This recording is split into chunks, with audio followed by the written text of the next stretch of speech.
আসসালামু আলাইকুম। আমন্ত্রণ বাংলা ভিশন সংবাদে, আপনাদের সাথে আছি জেবা রহমান।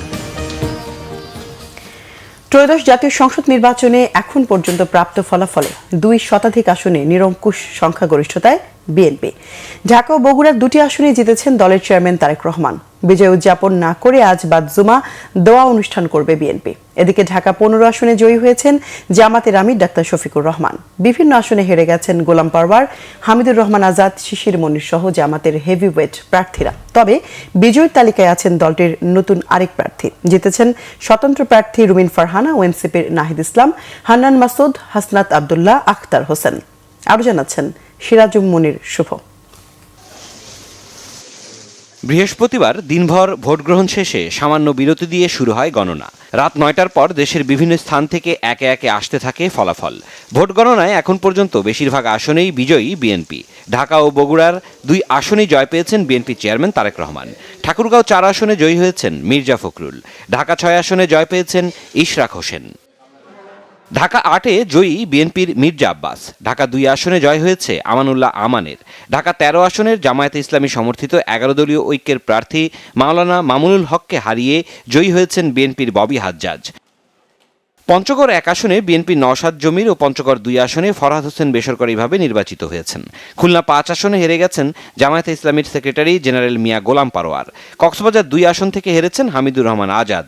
আর সুনামগঞ্জ 2 আসনে হার হয়েছে জামায়াতের আরেক হেভিওয়েট প্রার্থী শিশির মনিরের। সিলেট 4 আসনে বিএনপির আরিফুল হক চৌধুরী বেসরকারিভাবে নির্বাচিত হয়েছেন। চট্টগ্রাম 1 আসনে বিজয়ী হয়েছেন বিএনপির নুরুল আমিন। চট্টগ্রাম 2 আসনে জিতেছেন সরওয়ার আলমগীর। চট্টগ্রাম 3 আসনে বিএনপির মোস্তফা কামাল পাশা জয় পেয়েছেন। চট্টগ্রাম 4 আসনে মোহাম্মদ আসলাম চৌধুরী। চট্টগ্রাম 7 আসনে জয়ী বিএনপির হুমাম কাদের চৌধুরী। আর চট্টগ্রাম 11 আসনে বিএনপির আমির খসরু মাহমুদ চৌধুরী জয়ী হয়েছেন। এছাড়াও কক্সবাজার 1 আসনে জয়ী হয়েছেন বিএনপির সালাউদ্দিন আহমদ। কক্সবাজার 2 আসনে জিতেছেন বিএনপির মাহফুজুল্লাহ ফরিদ। কক্সবাজার 3 আসনে বিএনপির লুৎফর রহমান কাজল জয়ী হয়েছেন। কুমিল্লা 1 আসনে ডক্টর খন্দকার মোশাররফ হোসেন। মৌলভীবাজার 1 আসনে জিতেছেন বিএনপির নাসিরউদ্দিন আহমেদ মিঠু।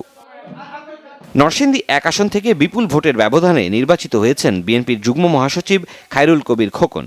নরসিংদী 2 আসনে বেসরকারিভাবে নির্বাচিত হয়েছেন বিএনপির আব্দুল মঈন খান। নরসিংদী 4 আসনে বিএনপির সর্দার সাখাওয়াত বেসরকারিভাবে নির্বাচিত হয়েছেন। নেত্রকোনা 4 আসনে বিএনপির মোহাম্মদ লুৎফুজ্জামান বাবর বিপুল ভোটে বিজয়ী হয়েছেন। ব্রাহ্মণবাড়িয়া 6 আসনে বিএনপি সমর্থিত প্রার্থী গণসংহতি আন্দোলনের প্রধান সমন্বয়ক জোনায়েদ সাকি জয়ী। লক্ষ্মীপুর 3 আসনে বিজয়ী বিএনপির শহীদউদ্দিন চৌধুরী অ্যানি। ব্রাহ্মণবাড়িয়া 2 আসনে স্বতন্ত্র প্রার্থী রুমিন ফারহানা বড় ব্যবধানে বিজয়ী হয়েছেন। যশোর 5 আসনে জামায়াতে ইসলামীর অ্যাডভোকেট গাজী এনামুল হক। যশোর 6 আসনে জামায়াতে ইসলামীর মুক্তার আলী। রংপুর 1 আসনে জামায়াতে ইসলামীর রায়হান সিরাজি বেসরকারিভাবে নির্বাচিত হয়েছেন। কুমিল্লা 4 আসনে বেসরকারিভাবে নির্বাচিত হয়েছেন এনসিপির প্রার্থী হাসনাত আবদুল্লাহ। সিরাজুম মুনির শুভ, বাংলা ভিশন, নিউজ ডেস্ক। নির্বাচন কমিশনের ফলাফল ঘোষণা কেন্দ্রে আছেন আমাদের বিশেষ প্রতিনিধি মুহিবুল্লাহ মুহিব। সরাসরি যুক্ত হচ্ছে তার সাথে। মুহিব, আনুষ্ঠানিক ফলাফল ঘোষণা নিয়ে আর কি কি তথ্য আছে আপনার কাছে, জানাবেন আমাদের। 11:30টার দিকে মূলত নির্বাচন কমিশন সচিব আখতার হোসেন তিনি কিন্তু ফলাফল ঘোষণা শেষ করেছেন।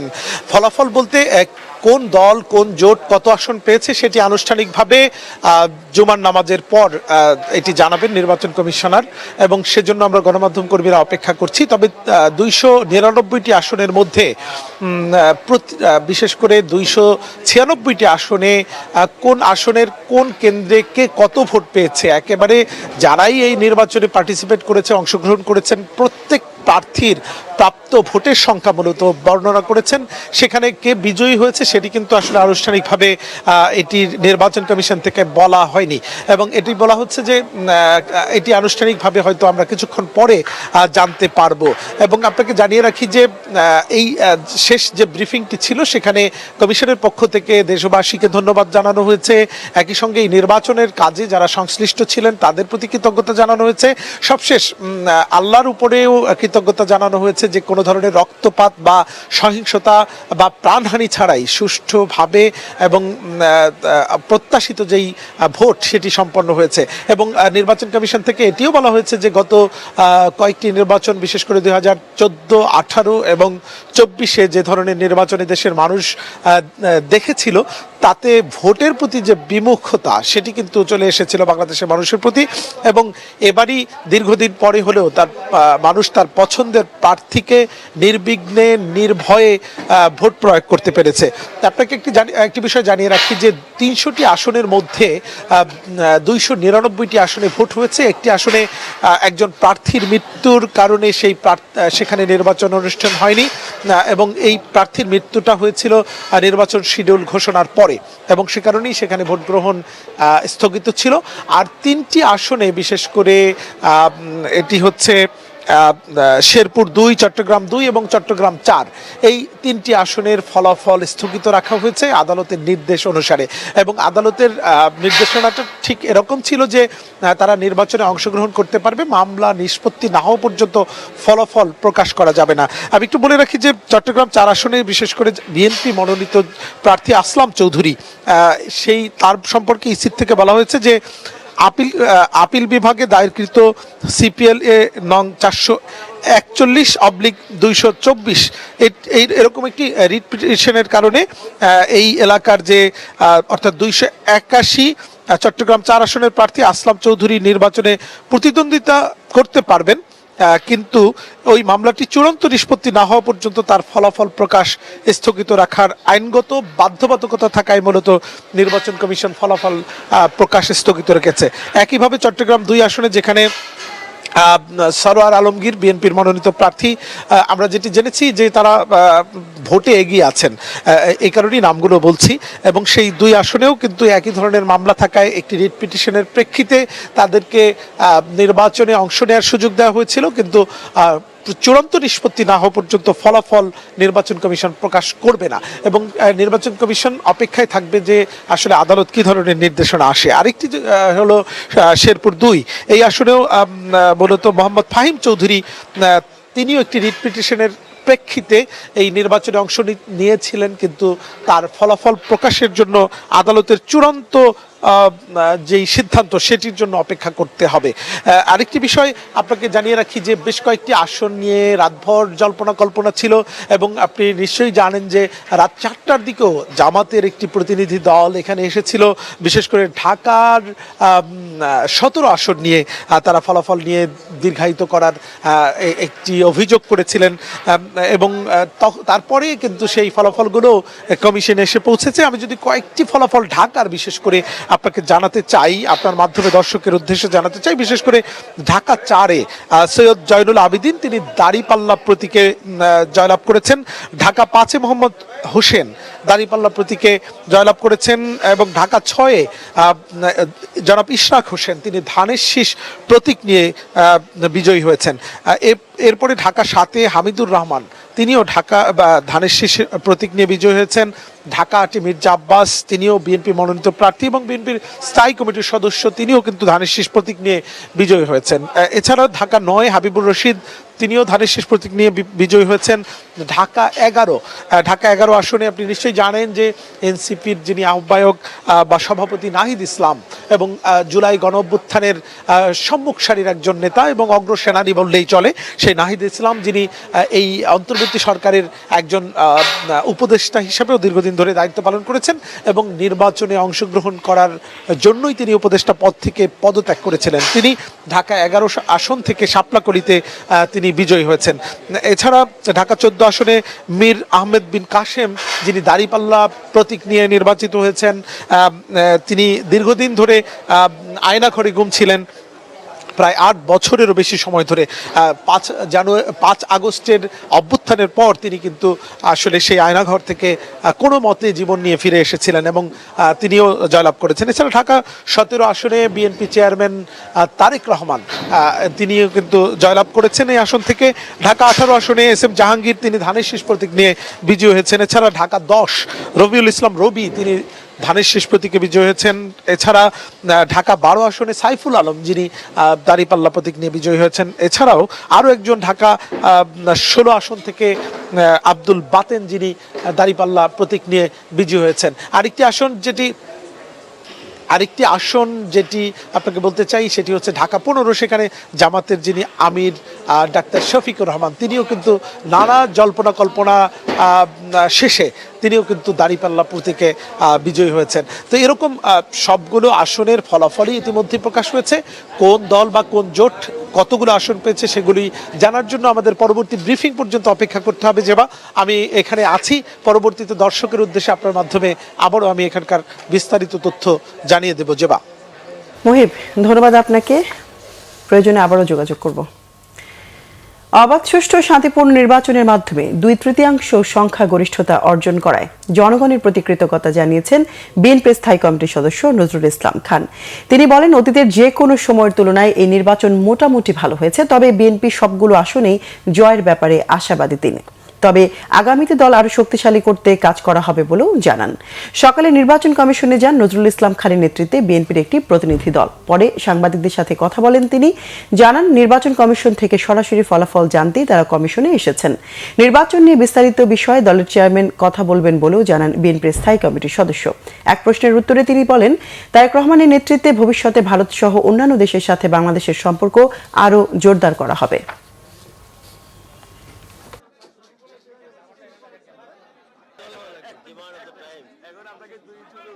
আল্লাহর অসীম মেহেরবানি যে এর আগের অনেক নির্বাচনে আরো অনেক বেশি প্রাণহানি হয়েছে, অনেক বেশি ক্ষতিগ্রস্ত হয়েছে মানুষ, অনেক বেশি রাষ্ট্রীয় সম্পদ হানি হয়েছে।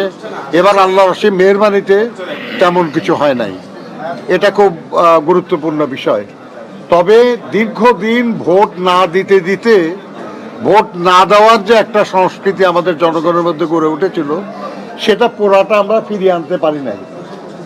আমরা আশা করি যে আগামী দিনগুলিতে আমরা পারবো জনগণকে ভোটের প্রতি আরো আগ্রহী করতে পারবো।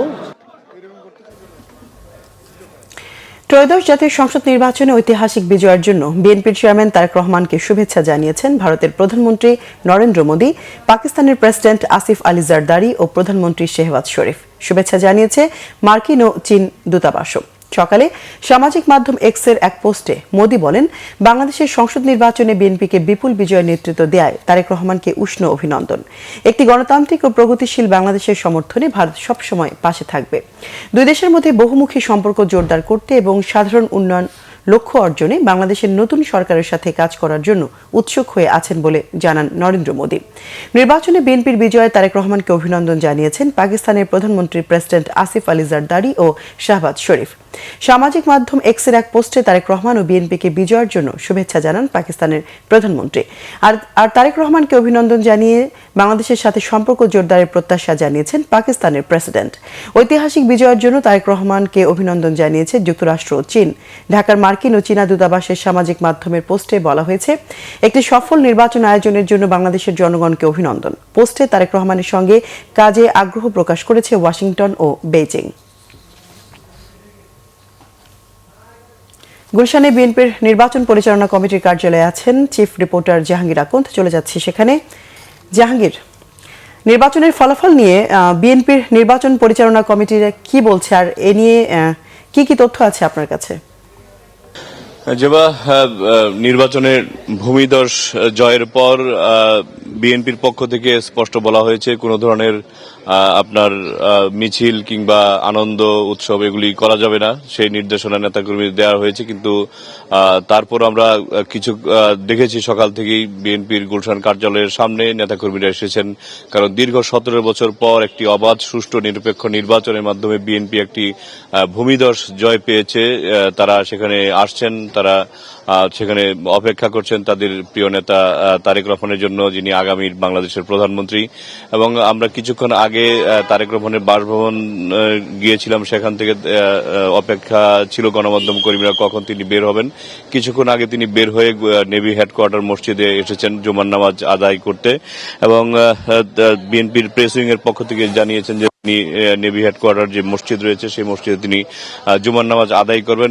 জুমার নামাজ আদায় করে তিনি বাসায় ফিরে যাবেন এবং বিএনপির নেতারা দের সাথে আলাপ করে যেটি জেনেছি যে বিকালের দিকে হয়তোবা তিনি কার্যালয়ে যাবেন এবং আজকে বিকাল 3টার ফ্লাইটে বিএনপির মহাসচিব মির্জা ফখরুল ইসলাম আলমগীর ঢাকায় পৌঁছবেন এবং ঢাকায় পৌঁছে তিনি ঢাকায় এবং বিকালে বৈঠক হতে পারে সিনিয়র নেতাদের সাথে তারেক রহমানের আগামী দিনে কি প্ল্যান তাদের কিভাবে সরকার গঠন করা যায় কিংবা দলের কি প্ল্যান হতে পারে সেসব বিষয়ে হয়তো আজকের বৈঠকে আলোচনা হবে। কিন্তু বৈঠকের ব্যাপারে এখনো আপনার সুনির্দিষ্টভাবে বলা হয়নি, যেটা বিভিন্ন সূত্র থেকে মাধ্যমে আমরা যেটি জানতে পেরেছি সেটি বিকেলের দিকে হবে। আর আজকে আরেকটি কর্মসূচি আছে যে জুমার নামাজের পর বিএনপির প্রয়াত চেয়ারপারসন বেগম খালেদা জিয়ার আর বিদেহী আত্মার মাগফিরাত কামনা এবং দেশীয় জাতির সমৃদ্ধি কামনায় বিএনপির পক্ষ থেকে মসজিদের দোয়া এবং অন্যান্য উপাসনালয়ে প্রার্থনার আয়োজন করা হয়েছে।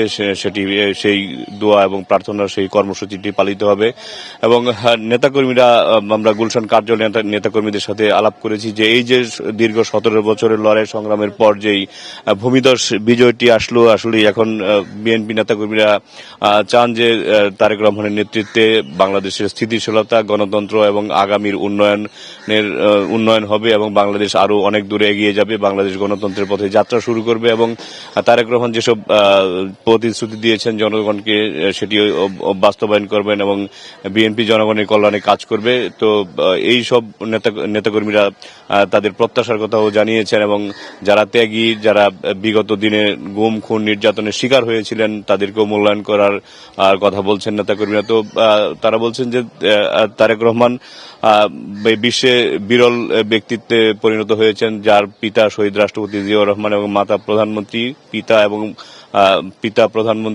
পিতা রাষ্ট্রপতি, মাতা প্রধানমন্ত্রী এই ধরনের এবং প্রথম নির্বাচনে অংশগ্রহণ করেই তিনি প্রধানমন্ত্রী হতে যাচ্ছেন। এটি আসলেই বিশ্বে বিরল ঘটনা। তো এইটির নেতাকর্মীদের মধ্যে অন্যরকম একটি আনন্দ, অন্যরকম একটি উচ্ছ্বাস। বাট যেহেতু দলের পক্ষ থেকে বলা হয়েছে কোনো ধরনের আনন্দ উৎসব, বিজয় মিছিল করা যাবে না, নেতাকর্মীরা সেটি অক্ষরে অক্ষরে পালন করছেন। তবে তারা বেশ উল্লসিত এবং তারেক রহমানের নেতৃত্বে দেশ এবং দল এগিয়ে যাবে সেটাই তারা কামনা করছেন। জাহাঙ্গীর, ধন্যবাদ আপনাকে। দর্শক, গুলশানে বিএনপি নির্বাচন পরিচালনা কমিটির কার্যালয় থেকে যুক্ত হয়েছিলেন সহকর্মী জাহাঙ্গীর আকন্দ।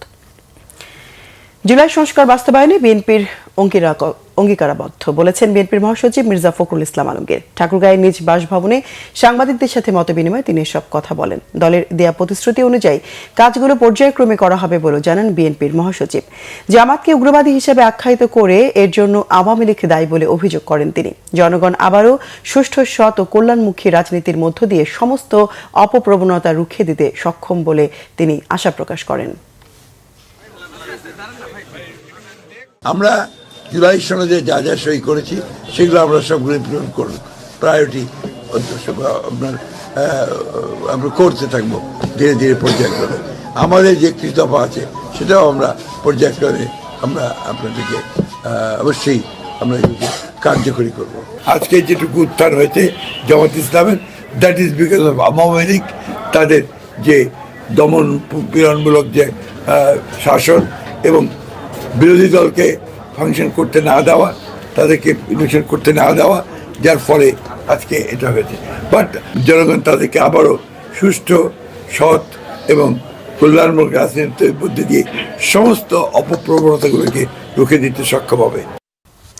23,676 ভোটের ব্যবধানে বিজয়ী হয়েছেন ঢাকা 6 আসনের বিএনপির প্রার্থী ইশরাক হোসেন। ফলাফল নিয়ে বিজয় উল্লাসে মেতে ওঠেন নেতাকর্মীরা। রিপোর্ট নিয়াজ মাকতুমের। সহযোদ্ধাদের সাথে নিয়ে শান্ত মেজাজে দেখছিলেন বিভিন্ন কেন্দ্রের ফল। ঢাকা 6 আসনের 100 কেন্দ্রের মধ্যে 99টির ফল পেয়ে উল্লাসে ফেটে পড়েন নেতাকর্মীরা। চেয়ার থেকে তুলে নেন ইশরাক হোসেনকে, সাথে ছিলেন তার ভাই ইশফাক হোসেন ও মাসরুর হোসেন। বেশ কিছু সময় নেতাকে ঘিরে বিজয় উদযাপন করেন কর্মীরা, ফুল ছিটিয়ে জানান অভিনন্দন। কার্যালয় ছেড়ে তাদের সঙ্গে নিয়ে সড়কে নামেন ইশরাক হোসেন। এ সময় ইশরাক হোসেন অভিযোগ করেন জামাত এনসিপির প্রতি সরকার পক্ষপাতিত্ব করেছে। ফলাফল কারচুপি হয়েছে কিনা তা গভীরভাবে পর্যবেক্ষণ করার কথাও বলেন তিনি। সারা বাংলাদেশে যে ধানের শীষের যে জোয়ার উঠেছে, সেই জোয়ারে বর্তমান সরকার, জামাত, এনসিপি সবাই মিলেও কারচুপি করে আমাদেরকে ঠেকায় রাখতে পারে নাই। আগামী দিনেও পারবি না ইনশাল্লাহ। আমরা ফলাফল পর্যালোচনা করব, কোথায় কোথায় কারচুপি হয়েছে, কিভাবে হয়েছে, বা কোথাও কোথাও ইঞ্জিনিয়ারিং হয়েছে কিনা। যদি হয়ে থাকে সেটা যাতে ভবিষ্যতে না হয়, আর যদি না হয়ে থাকে তাহলে তো আলহামদুলিল্লাহ।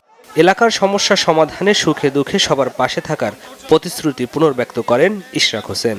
আমি শুরু থেকে বলে আসছি, আমাদের এই অঞ্চলের সবচেয়ে বড় সমস্যা গ্যাসের সংকট, তীব্র গ্যাসের সংকট। এটাকে আমি অন্তত আমাদের এই এলাকায় 1 নম্বর প্রায়োরিটিতে রেখেছি। দ্রুততম সময়ে গ্যাসের সংকট এবং ওভারঅল আমাদের যে জ্বালানি সংকট রয়েছে দেশে, সেটিকে নিরসনের জন্য আমরা কাজ করব। ত্রয়োদশ জাতীয় সংসদ নির্বাচনে 23,676 ভোটের ব্যবধানে জয়লাভ করেছেন ঢাকা 6 আসনের প্রার্থী ইশরাক হোসেন। ধানের শীষ প্রতীকে তিনি পেয়েছেন 78,141 ভোট। তার নিকটতম প্রতিদ্বন্দ্বী প্রার্থী ডক্টর আব্দুল মান্নান দাঁড়িপাল্লা প্রতীকে পেয়েছেন 54,465 ভোট। আমাদের নেতাকর্মীরা অত্যন্ত টায়ার্ড, তারা অনেক পরিশ্রম করেছে, তাই আজকে এখন তারা বিশ্রাম নিবে। কালকের থেকে আমাদের বিজয় মিছিল শুরু হবে। নিয়াজ মাখদুম, বাংলা ভিশন, ঢাকা। দর্শক, ঢাকা 6 আসনে রয়েছেন সহকর্মী শুভ ইসলাম, চলে যাচ্ছে সেখানে। শুভ, ইশরাক হোসেনের জয় তার নিজ এলাকার মানুষের উচ্ছ্বাস কেমন দেখছেন, এ নিয়ে আর কি তথ্য আছে আপনার কাছে?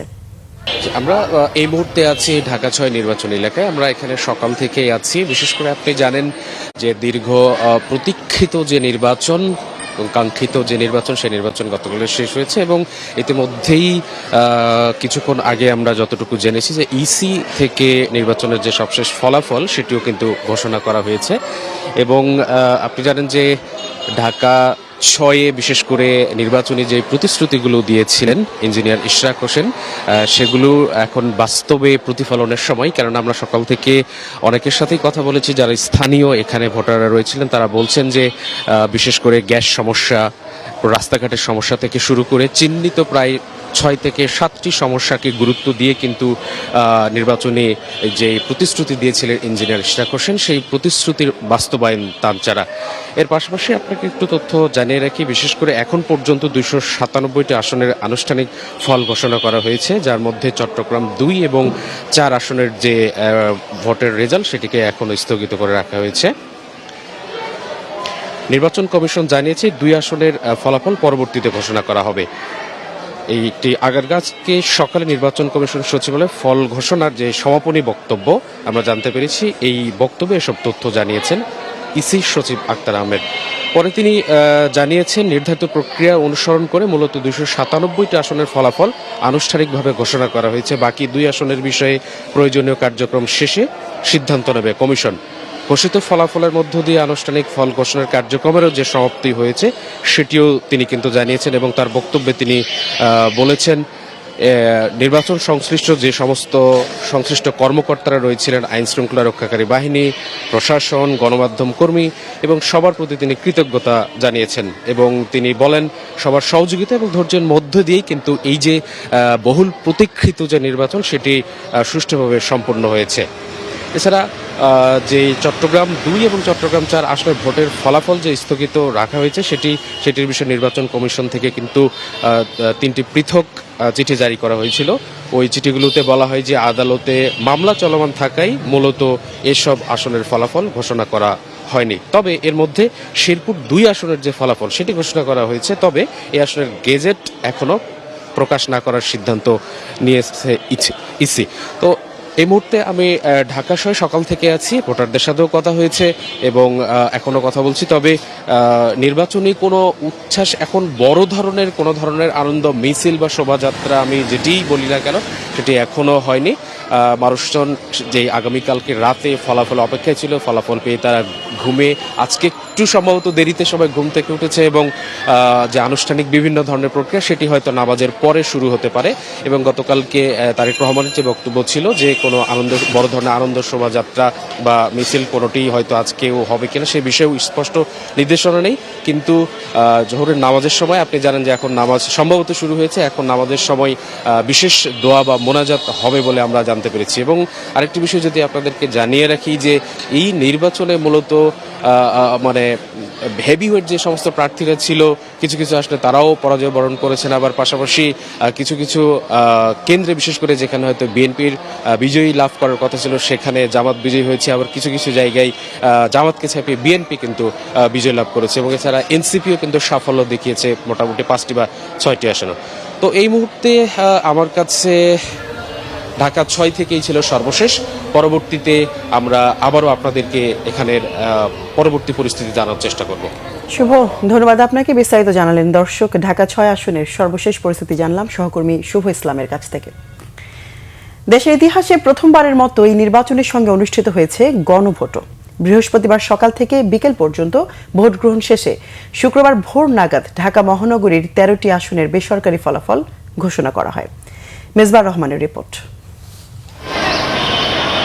বৃহস্পতিবার সকাল 7:30 থেকে বিকাল 4:30 পর্যন্ত একটানা ভোট চলে দেশে 299টি আসনে।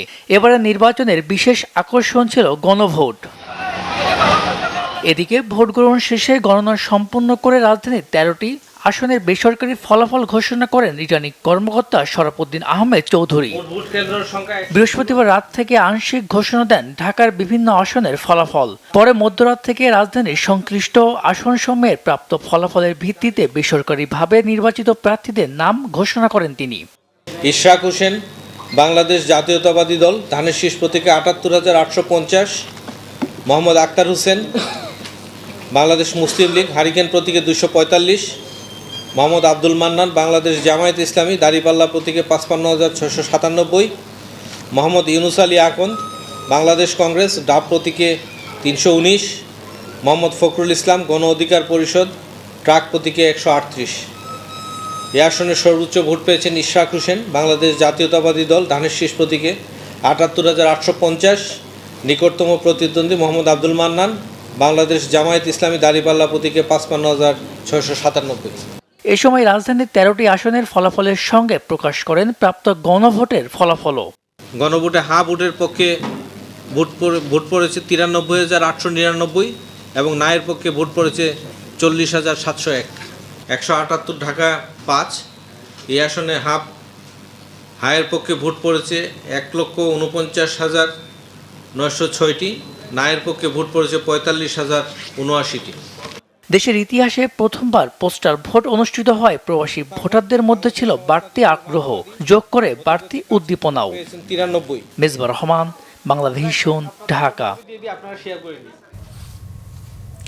নির্বাচনের পর ক্ষমতায় আসতে যাওয়া নতুন সরকারের সামনে অপেক্ষা করছে বহুমুখী চ্যালেঞ্জ।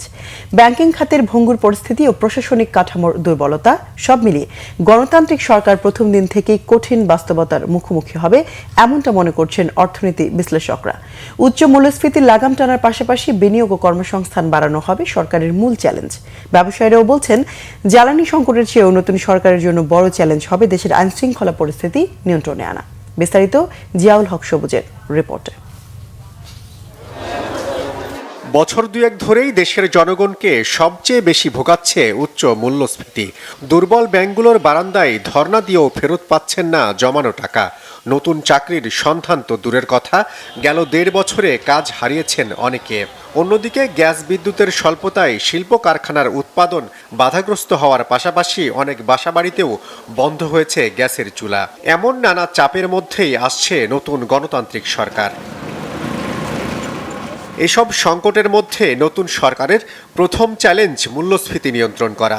বিশ্লেষকরা বলছেন, বাজারে অস্থিরতা কমানো না গেলে কর্মসংস্থান ও বিনিয়োগ দুটোই বাধাগ্রস্ত হবে।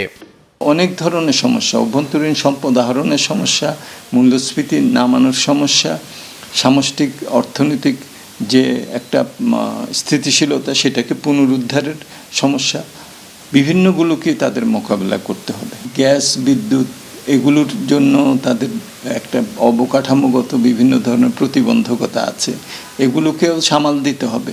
সুতরাং ডে ওয়ান থেকেই যে দলই আসুন না কেন তাদেরকে সুশাসনের সাথে সামষ্টিক অর্থনৈতিক পরিচালনা করা, পরিকল্পনা একটা করে 100 দিন, 1 বছর, তারপরে আমাদের নবম পঞ্চবার্ষিকী পরিকল্পনার কাজেও তাদেরকে হাত দিতে হবে। দুর্নীতি কমিয়ে সুশাসন প্রতিষ্ঠা করে প্রাতিষ্ঠানিক দক্ষতা বৃদ্ধি করে তাদেরকে রেভিনিউ মোবিলাইজেশন বেশি করতে হবে। তবে উদ্যোক্তারা বলছেন, অর্থনীতিকে সচল রাখতে হলে সবার আগে নিয়ন্ত্রণ করতে হবে আইন শৃঙ্খলা পরিস্থিতি। সবচেয়ে বড় চ্যালেঞ্জ সরকারের মোকাবেলা করতে হবে হলো ল অ্যান্ড অর্ডার সিচুয়েশন। আপনারা দেখছেন, ইনফ্যাক্ট ভেরি আনফর্চুনেটলি সরকারি কর্মচারীরাই সরকারের এগেনস্টে কিভাবে রাস্তায় নেমে যাচ্ছে, এই জিনিসটা কিন্তু অর্থনীতির জন্য এবং আমাদের সাথে বহির্বিশ্বে যেসব দেশগুলো ব্যবসা করে এটা কিন্তু খুবই একটা ব্যাড সিগন্যাল দিচ্ছে। সো এটাকে আনতে গিয়ে সরকারের অনেক বেগ পেতে হবে এবং এই বেগটা সরকারকে যত তাড়াতাড়ি এবং যত শক্ত হাতে আলাপ আলোচনার মাধ্যমে এই সলিউশনটা করতে হবে। সেকেন্ডলি, অফকোর্স আমাদের এনার্জি ক্রাইসিস যে সিচুয়েশনটা শুরু হয়ে গেছে এবং এটা গত কয়েক বছর ধরে বিদ্যমান, এই জিনিসটাকে শর্ট টার্ম এবং মিড টার্মের মধ্যে কিন্তু অ্যাড্রেস করতে হবে। জনগণকে দেয়া নির্বাচনী প্রতিশ্রুতি বাস্তবায়নে দায়িত্ব নেয়ার প্রথম দিন থেকেই সরকারকে দুর্নীতি কমিয়ে সুশাসন প্রতিষ্ঠায় মনোযোগ দেওয়ার পরামর্শ বিশ্লেষকদের, যার উপরই নির্ভর করছে নতুন সরকারের সফলতা। জিয়াউল হক সবুজ, বাংলা ভিশন, ঢাকা। বাংলাদেশের ত্রয়োদশ সংসদ নির্বাচনের ভোট গ্রহণের মতো ফলাফল ঘোষণাও বিশ্ব মিডিয়ায় গুরুত্বের সাথে উঠে এসেছে। তারেক রহমানের বিএনপির বিপুল বিজয় উল্লেখ করে শিরোনাম করেছে বিদেশি একাধিক গণমাধ্যম। বৃহস্পতিবার সন্ধ্যার পর থেকে রাতভর ভোট গণনার হালনাগাদ তথ্য দিয়েছে বিবিসি, আল জাজিরা, এনডিটিভির মতো একাধিক গণমাধ্যমের ওয়েবসাইট। তারেক রহমানের বিএনপি সংখ্যাগরিষ্ঠ আসন পেয়েছে উল্লেখ করে হেডলাইন করেছে কাতারের সংবাদ মাধ্যম আল জাজিরা। ব্রিটিশ প্রচার মাধ্যম বিবিসি শিরোনাম করেছে ভোট গণনার জয় পথে বিএনপি। ভারতের এনডিটিভির ওয়েবসাইটে শুরুতেই ছিল বাংলাদেশের সংসদ নির্বাচনের খবর। হেডলাইনে বলা হয়েছে তারেক রহমানের নেতৃত্বাধীন বিএনপির বিপুল জয়। টাইমস অফ ইন্ডিয়ার শিরোনামে ছিল খালেদা জিয়ার বিএনপির বড় জয়। আনন্দবাজারে বিএনপির বিপুল জয়ের পাশাপাশি মিয়া গোলাম পারওয়ার, হামিদুর রহমান আজাদ, শিশির মনিরের মতো জামাত ইসলামের হেভিওয়েট প্রার্থীদের পরাজয়ের খবর গুরুত্বের সঙ্গে তুলে ধরা হয়েছে।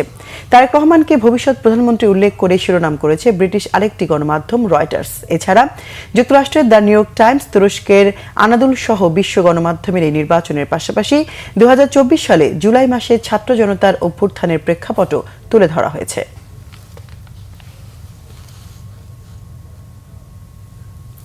দর্শক, এই ছিল এখনকার মতো। পরের সংবাদ দুপুর 2টায় দেখার আমন্ত্রণ রইল। এতক্ষণ সঙ্গে থাকায় ধন্যবাদ সবাইকে।